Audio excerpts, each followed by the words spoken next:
মোক সভাপতিত্বৰ দায়িত্ব দিয়াৰ বাবে মই সংঘৰ সমূহ সদস্যক আকৌ এবাৰ মই ধন্যবাদ জ্ঞাপন কৰিছোঁ। আৰু মোক সভাখন চলাই নিয়াত আপোনালোকে যে সহায় কৰিলে আপোনালোকক মই সন্মান জনাইছোঁ।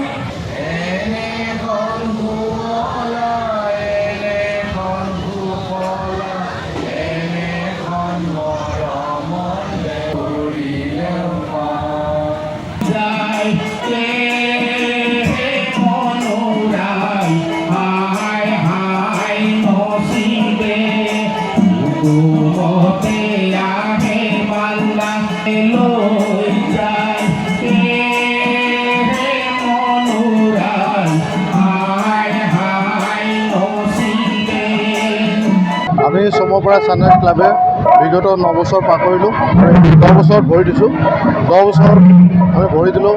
ঈদ আৰু বসন্ত উৎসৱ দুয়োটাই সংগতি ৰাখি আমি পাতোঁ। আমাৰ ইয়াত জাতি ভেদাভেদ নাই, ভাতৃত্ববোধৰ সংগতি ৰাখি আমি এক অসমীয়া, প্ৰথমতে আমাৰ পৰিচয় অসমীয়া, তাৰপিছত আমাৰ পৰিচয় হিন্দু মুছলিম, এইখিনি পৰিচয় দাঙি ধৰিব লাগে। আৰু আমি ইয়াতে বিভিন্ন অনুষ্ঠান প্ৰতিষ্ঠান জড়িত হৈ থাকে আমাৰ সংঘৰ লগত। আৰু আমি এই দুদিনীয়া কাৰ্যসূচীত বিভিন্ন কাৰ্যসূচী অন্তৰ্ভুক্ত কৰিলোঁ। আৰু আজি আহি আমি সাংস্কৃতিক সন্ধিয়াত উপনীত হৈছোঁহি। আৰু এই সাংস্কৃতিক সন্ধিয়াত আমি বিশেষভাৱে আমন্ত্ৰণ জনাইছোঁ অসমৰ জনপ্ৰিয় কণ্ঠশিল্পী দীপশিখা বৰা আৰু গৌৰাংগ দত্তক।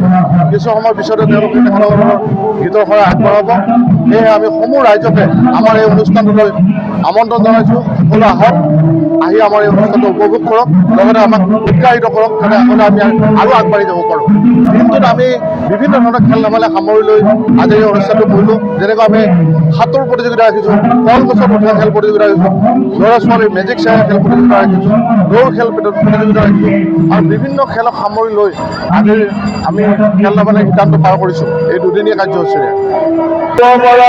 ৰাইজিং ক্লাবে বিগত 10 বছৰে এই বৃহত্তৰ চমৰপৰা নগৰবাৰী অঞ্চলত বসন্ত উৎসৱক কেন্দ্ৰ কৰি ৰঙালী বিহু উদযাপন কৰি আহিছে। এই অঞ্চলটোৰ প্ৰতিবাদৰ ছাত্ৰ ছাত্ৰী, যুৱক যুৱতী সকলক লৈ তেওঁলোকে বিভিন্ন প্ৰতিযোগিতা, গীত মাত, নৃত্য আদিৰে এই অঞ্চলটোত এটা জাগৰণ সৃষ্টি কৰিছে। আৰু লগে লগে ৰাইজিং ক্লাবে এই অঞ্চলৰ জনসাধাৰণৰ মাজত এটা সেতু নিৰ্মাণ কৰিছে। মানুহৰ মাজত ভাতৃত্ববোধ, ঐক্য সংহতি বৃদ্ধি কৰিছে। এই বিগত 10 বছৰতে এইবাৰো এদিনীয়া কাৰ্যসূচীৰে তেনেকৈ তেওঁলোকে বিভিন্ন কাৰ্যসূচী ৰূপায়ণ কৰিছে। একশ্যন প্ৰতিযোগিতা, গীত মাত প্ৰতিযোগিতা, সাংস্কৃতিক অনুষ্ঠান, ক্ৰীড়া আৰু প্ৰশংসনীয় কাৰ্য তেওঁলোকে এই ধৰণে কাৰ্যসূচী লৈ ৰাইজক ধন্য কৰিছে। আমিও আহিলোঁ মুকলি সভাত। মুকলি সভাখনত যথেষ্ট ৰাইজৰ সমাগম হৈছে। মানুহৰ উৎসাহ উদ্দীপনা আমি দেখিবলৈ পাইছোঁ। বিভিন্ন ধৰ্ম বৰ্ণ গোষ্ঠীৰ লোকে আহি ইয়াত অংশগ্ৰহণ কৰি গোটেই পৰিৱেশটো উৎসৱমুখৰ কৰিছে। এতিয়া আজি সাংস্কৃতিক অনুষ্ঠানেৰে আৰম্ভ হৈছে। মুকলি সভাৰ পিছতে ৰফিকুদ্দিন আহমেদ আৰু সংগীতবৃন্দই আমাৰ আজানবীৰৰ জিকিৰ আৰু জাৰি পৰিৱেশন কৰিছে। গতিকে ৰাইজ আপ্লুত হৈছে। আৰু ইয়াৰ পিছে পিছে তেওঁলোকে দীপিকা বৰা আৰু গৌৰাংগ দত্তক মাতি আনি সাংস্কৃতিক অনুষ্ঠানৰ আয়োজন কৰিছে।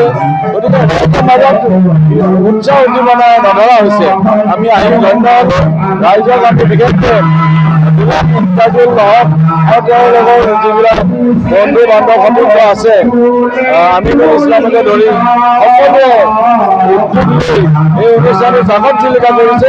আমি আগলৈ এই ৰাইজিং ক্লাবৰ উত্তৰোত্তৰ কামনা কৰিছোঁ। তেওঁলোকে প্ৰতি বছৰে ৰাইজৰ মাজত উৎসাহ উদ্দীপনা বঢ়াই ঐক্য সংস্কৃতি ভাতৃত্ববোধৰ এনাজৰীডাল অধিক কৰিব তেওঁলোকক আমাৰ শুভেচ্ছা জ্ঞাপন কৰিলোঁ।